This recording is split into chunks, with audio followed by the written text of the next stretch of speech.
Okay, so today I'm just going to talk about quick troubleshooting. A lot of people ask like, hey, I just got this plate compactor and I can't get it started. This one is a Honda Tomahawk plate compactor TPC80.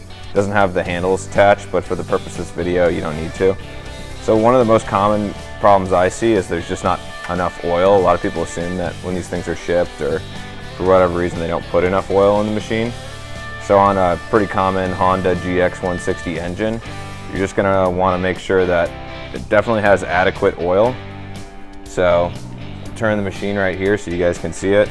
There's a little dipstick on this side. You'll take it out and you'll add SAE. I use SAE 10W30 oil, pretty standard.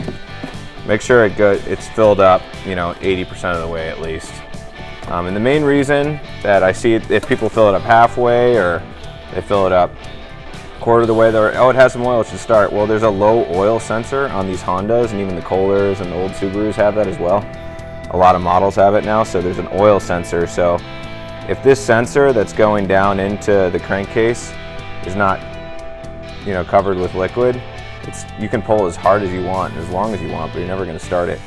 So that's why I say just fill it up as much as you can and make sure that it's covering that sensor, that when you pull it should fire right on the first start. And obviously, put your on switch on as well. So assuming I put enough oil in and I'm pulling, and it's brand new and the carburetor's good and everything else, and you're like, I cannot get this going. Well, a quick way to make sure that maybe the oil sensor's faulty or something's going weird on it is to just disconnect this oil sensor and see if you can get it started that way. So to do that, you can just kind of break this away. Take off this wiring clipping, and you're just going to follow the yellow wire up. And all I'm going to do is disconnect the top of that yellow wire so it just comes in this way. I'm just going to unplug it, and then I'll do the same process and pull. And if it starts, then that's your issue. You either need to add more oil all the way up to the top, or you've got a faulty oil sensor switch. But it's one of the most common problems I see, but the main thing is that you fill up the crankcase all the way with 10W30 oil to get this thing started. Next. All right.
So quick starting process after you make sure that you put good octane gas in the engine. I say 89 at least, because 87 can go bad pretty quick. It's high heat or you're just leaving it in your garage for a while.